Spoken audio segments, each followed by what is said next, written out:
Bombo Business News.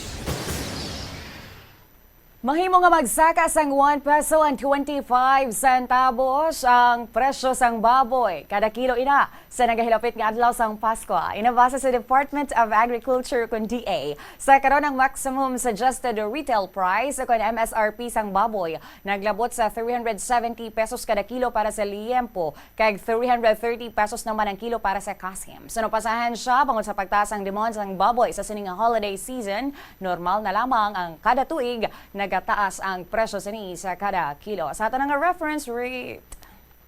Bombo Foreign Exchange Update is brought to you by Quinbank Business Banking. Ini nga exchange rate kan basa natin sa closing transactions ang Bankers Association of the Philippines sa BAP kag sa Bangko Sentral ng Pilipinas sa BSP sa Biyernes ang hapon Desyembre 19.